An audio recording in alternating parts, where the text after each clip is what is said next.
बिस्मिल्लाहिर्रहमानिर्रहीम। पिछले व्लॉग में हमने आपको बताया था कि कब्ज़े के बगैर चीज़ को, सामान को आगे फ़रोख्त करना ये शरअन जायज़ नहीं है। इस व्लॉग में हम आपको ये बताएंगे कि कब्ज़ा शरई तौर पर कहते किसको हैं। क्या किसी चीज़ को उठा के घर लाना यही कब्ज़ा है, ये कब्ज़े का शरीयत में कोई और मफ़हूम भी है? तो वीडियो जो है वो पूरी देखिएगा, इसमें हम आपको इसकी पूरी तफसील बताएंगे। तो भाइयों दोस्तों नाज़रीन, कब्ज़े का जो शरई मफ़हूम है वो तख़लिया है।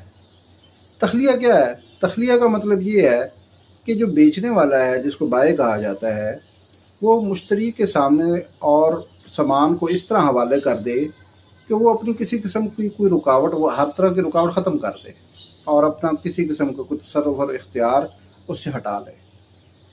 बस ये कब्ज़ा हो गया। बाय ने अपना सारा जो तसर्रुफ़ था वो सामान से ख़त्म कर दिया। इसकी फिर मुख्तलिफ़ सूरतें बनती हैं। हर चीज़ से जो तख़लिया जो समझ आता है उसकी मुख्तलिफ़ सूरतें होती हैं। मसलन आप दुकान पर जाते हैं, चीनी ख़रीदते हैं, दुकानदार ने चीनी तोल कर ला के आपके सामने रख दी, आपने उसको हाथ नहीं लगाया, उसको पैसे दे दिए।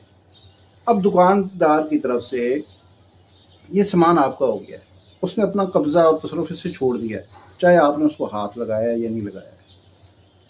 तो ये आपका कब्ज़ा हो गया, ज़रूरी नहीं है कि आप उसको उठाएं।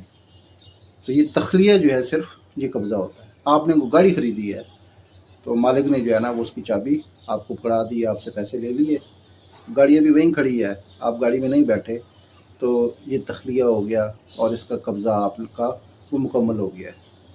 इसी तरह उसने गोदाम से सामान लाकर आपके सामने रख दिया है, पैसे ले लिए और आपके हवाले कर दिया है और अपना हर तरह का इख्तियार आप उससे ख़त्म कर दिया है, तो आपका कब्ज़ा इस पर हो गया है।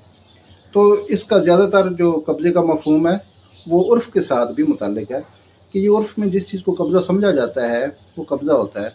जो गाहक जो है और ख़रीदार जो है वो ख़ुद समझ जाता है कब जो बेचने वाला है उसने अपना इख्तियार इससे उठा लिया है और इसको मेरे से पूरी तरह मेरे हवाले कर दिया है। तो इसको कुछ समझना ज़्यादा मुश्किल नहीं है। तो बहरहाल हर चीज़ का कब्ज़ा जो होता है वो उसी के मुनासिब होता है। ये मैं आपको बता चुका हूँ कि ज़मीन पर कब्ज़ा ज़रूरी नहीं है बेचने के लिए, वो वैसे भी आप बेच सकते हैं। तो बाकी जितनी भी चीज़ें हैं उनमें आपका कब्ज़ा होना ज़रूरी है।